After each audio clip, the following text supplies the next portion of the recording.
Grief changes the shape of ordinary time. A familiar room feels altered. A morning routine suddenly contains an absence. The smallest object can return us to a life that no longer exists in the same form. People may ask us to move forward while part of us is still learning what has happened. Can pain transform us without being called good? Can a wound become meaningful without denying the harm that created it? This is episode 7 of Rumi, 10 Doors into the Inner Life. The alchemy of grief, loss, pain, and transformation. A sentence widely attributed to Rumi says, "The wound is the place where the light enters you."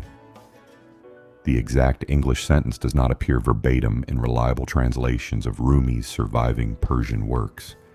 It is better understood as a modern paraphrase of themes associated with him, rather than as a direct quotation. The distinction is important, but the question behind the sentence remains. What can enter a life through the opening created by loss? Rumi knew separation intimately. The Masnavi begins with a reed cut from its reed bed. His divan carries the name of Shams of Tabriz, the companion whose disappearance left a profound absence in Rumi's life and poetry.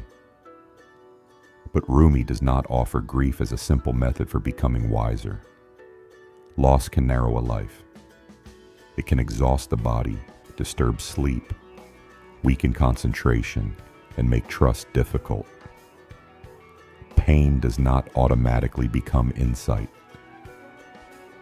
Transformation begins when grief is given a form in which it can be carried.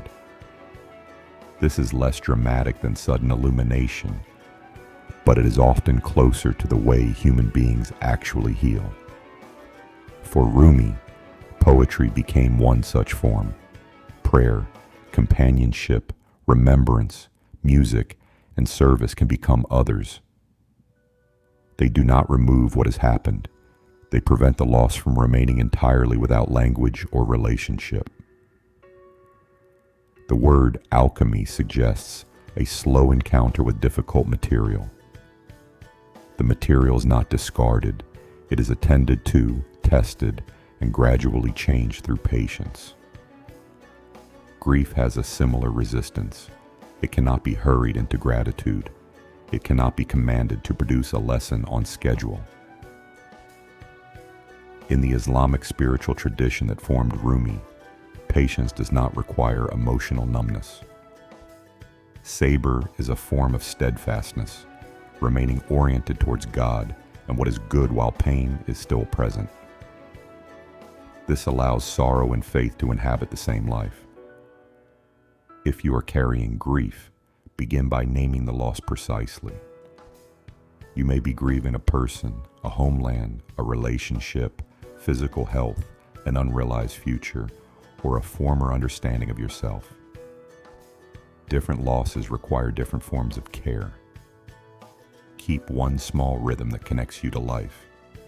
Preparing a meal, walking at the same hour, praying, tending a plant, or calling someone who does not demand that you recover quickly. Allow another person to witness the grief without immediately explaining it. And when grief becomes overwhelming, prolonged, or joined by thoughts of self-harm, seek professional care and trusted human support. Help does not diminish spiritual courage. Healing may not mean returning to the person you were before the loss. It may mean discovering that love can remain real, even when its earlier form is no longer available. The wound need not become a doorway immediately. For now, it may be enough to keep it clean, protected, and accompanied.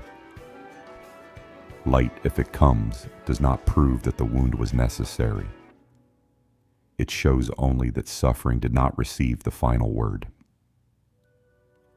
In the next episode, The Dance of Atoms, we will explore Rumi's images of particles, movement, and the cosmos without turning medieval poetry into a prediction of modern physics. If you would like to continue this 10-part journey, subscribe to the channel, like this video, and turn on notifications for the next episode. Until the next door opens, may your sorrow be met with patience, truthful companionship, and care.